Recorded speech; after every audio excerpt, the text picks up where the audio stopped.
Il est le pendant féminin du monastère de Saint-Antoine-le-Grand. Il regroupe actuellement 16 moniales.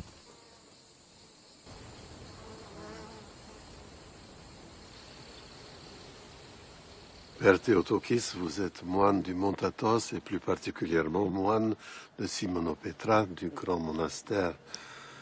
Et nous sommes ici à Solan. Nous savons que Solan est une dépendance, pourrait-on dire, du monastère de Simonopetra. Quelle est la spécificité de cette communauté? Alors le monastère de Solan, comme vous venez de le dire, est une dépendance du mont Athos. Et c'est justement sa spécificité. C'est la résultante d'une longue histoire, plus de 15 siècles de monachisme cénobitique, contemplatif, en continu. Tout a été traversé par la communauté attonite à travers l'histoire, qui fait que pour cette tradition, les choses sont toujours faciles. Solan hérite de cette aise-là. Il y a aussi un esprit de confiance. Tout ce qui s'est fait dans l'histoire, c'est fait par la grâce de Dieu. Les hommes font peu de choses, ils font des murs, ils ne font pas un monastère, ils disent un office, mais ils n'accordent pas cette hospitalité particulière qui est offerte aux gens qui peuvent assister aux offices, qui est la présence de Dieu. Cette présence apporte aussi une troisième chose, héritée elle aussi de l'Athos, qui devrait, et je pense qui est à partager entre tous les monastères, la joie. Cette jubilation, c'est un mot à la mode, mais c'est un mot qui convient tout à fait à cet état de présence divine, et c'est sa caractéristique.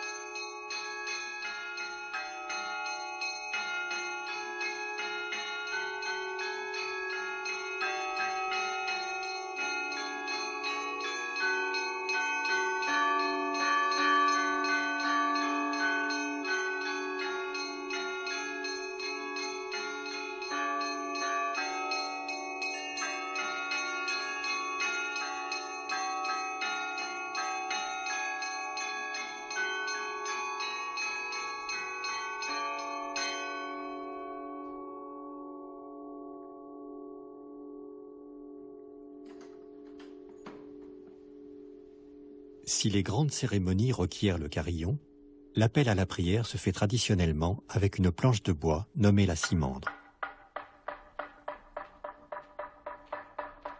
C'est un rappel du temps passé où les moines orthodoxes avaient interdiction d'utiliser les cloches, comme sous la domination ottomane par exemple.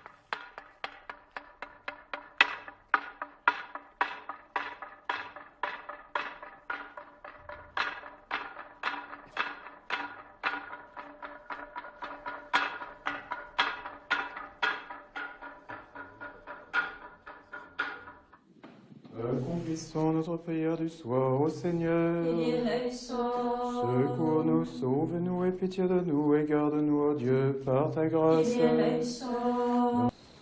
La Mère de Dieu est particulièrement vénérée dans les monastères orthodoxes féminins. Ainsi, comme à Santa Maria del Villar, 3 de nos 5 monastères sont sous sa protection.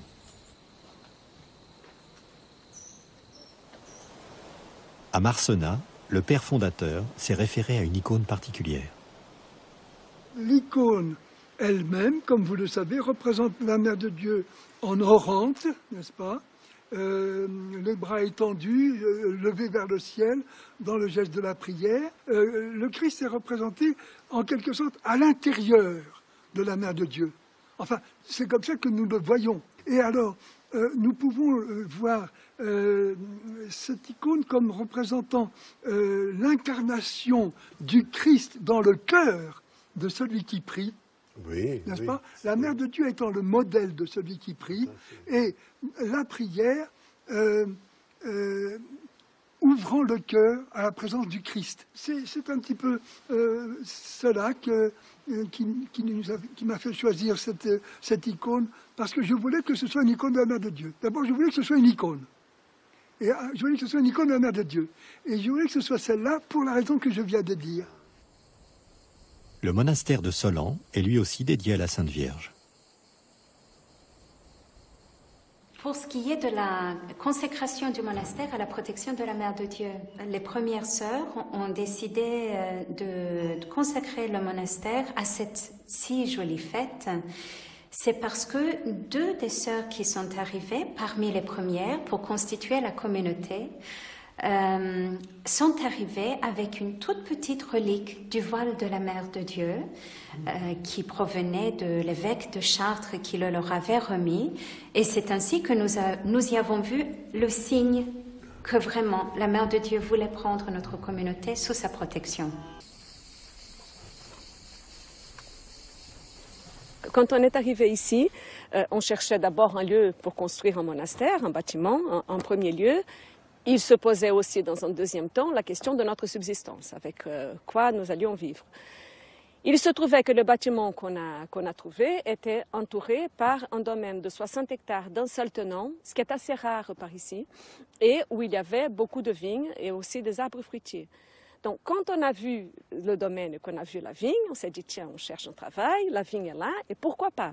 Et on sait que traditionnellement, les moines ont souvent été des agriculteurs, et qu'ici en France, d'ailleurs, la tradition viticole, elle est très liée à la tradition monastique, cistercienne, etc.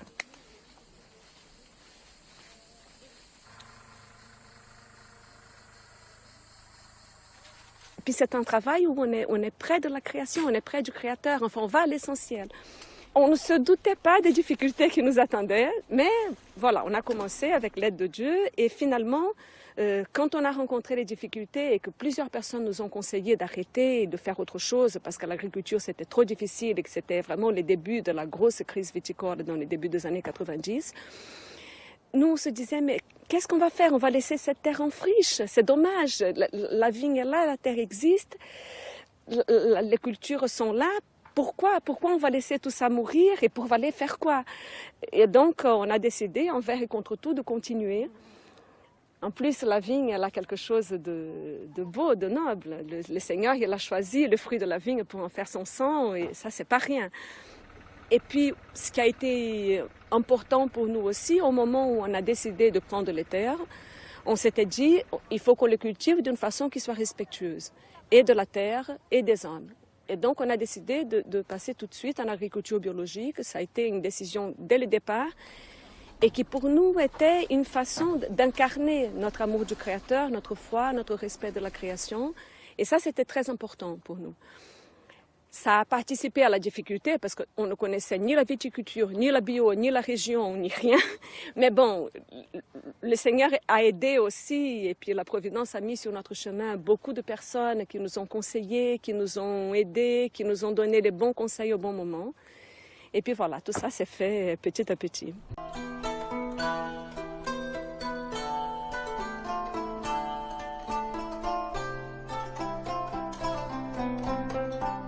Au monastère de la Transfiguration à Terrasson, les moniales qui ont investi une ancienne ferme se sont tournés vers l'élevage, car leur quotidien doit viser deux objectifs. Mener une vie de prière, mais aussi assurer leur subsistance.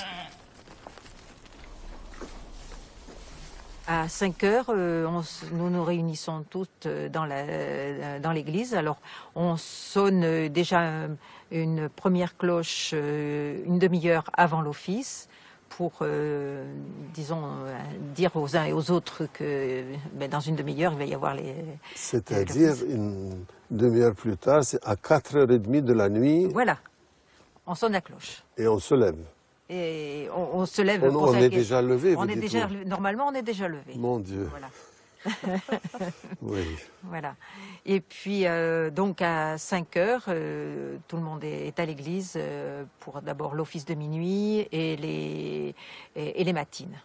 Les matines, les laudes, et certains jours, la divine liturgie. Après, nous nous reposons pendant 1 heure à peu près, et la vie alors matérielle commence.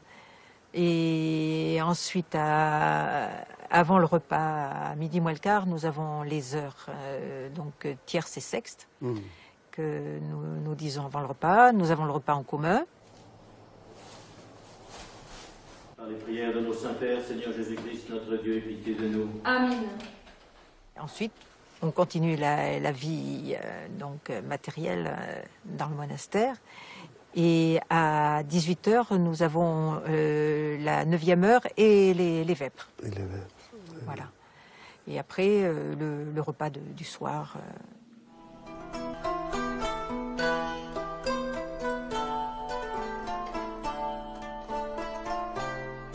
À Santa Maria del Villar, les sœurs, ainsi que leur abbé, font des visites guidées et payantes de ce monument classé, à l'histoire si riche. Par an, on a approximativement 3000 visiteurs. En majorité, ce sont des Français.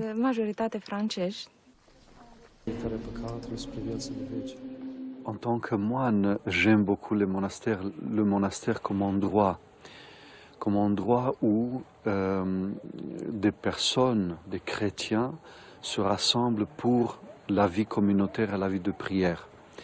Je me rappelle toujours les paroles de Saint Paul qui dit « Notre vie est cachée avec le Christ en Dieu ».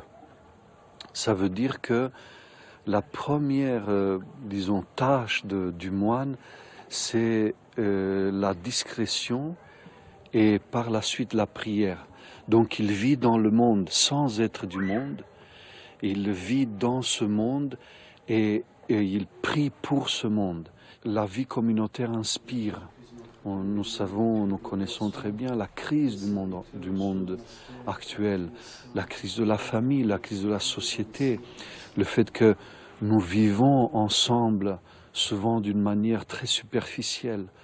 Et dans une communauté monastique, on essaie de ne pas vivre d'une manière communautaire superficielle.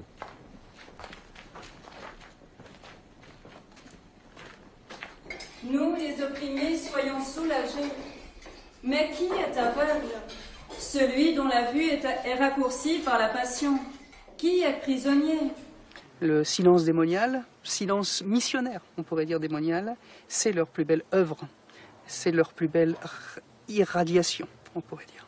La mission d'un monastère, c'est sa vie. Ce qui émeut les gens, c'est de venir, c'est de voir. D'ailleurs, voir ce qui ne se voit pas tout de suite. C'est pas tellement le sourire des sœurs, mais c'est derrière ce sourire une espèce de lumière, une espèce d'aube qui apparaît dans la vie quotidienne, dans le chant liturgique, dans la présence simple des prêtres qui y célèbrent. Tout ça opère une hospitalité gracieuse, qui est effectivement la seule chose que les moines ont à laisser sur cette terre.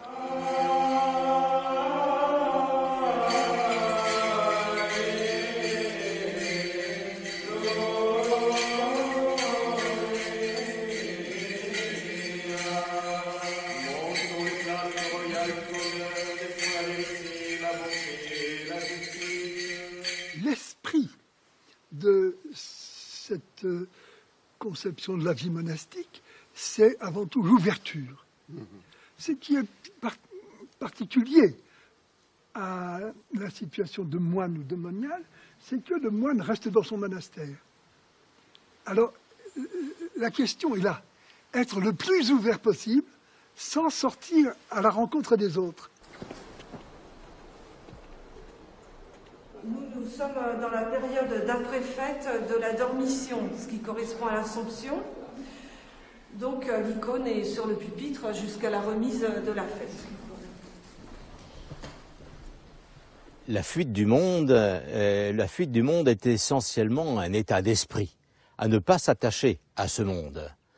Mais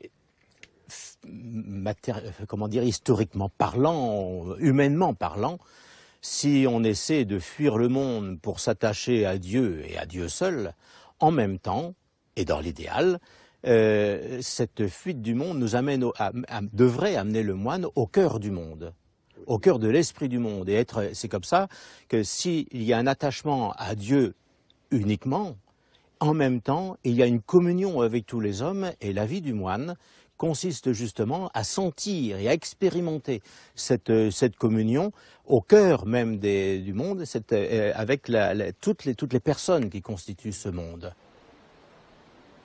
Notre vocation n'est pas une vocation de missionnaire. C'est le Saint-Esprit, lui, qui est missionnaire dans l'Église et qui attire les personnes. Nous, je vous assure vraiment que nous n'y sommes pour rien. Et pour nous, c'est un mode d'action de grâce, si vous voulez. Parce que ce que la théologie de l'Église dit, que c'est le Saint-Esprit qui est missionnaire dans l'Église, là, nous l'expérimentons concrètement. Bien sûr que souvent le moine assure une pérennité liturgique, c'est-à-dire une authenticité liturgique, la transmission d'une tradition liturgique ancienne qui, on s'est rendu compte à travers les monastères, s'est perpétuée jusqu'à nous. Et donc nous comptons beaucoup sur cette transmission à travers les monastères. Mais aussi pour le monde d'aujourd'hui, pour ceux qui visitent les monastères, pour ceux qui viennent et qui se mêlent un peu à la vie du moine, c'est aussi une transmission de la sensibilité de la prière. Je peux dire qu'il y a aussi un échange entre le moine et le monde à travers le chrétien qui visite, qui oublie un peu tous les soucis du monde. Par l'accueil. Par l'accueil, oui, par l'accueil du monde dans le monastère pour le retour dans le monde de celui qui vient et voit.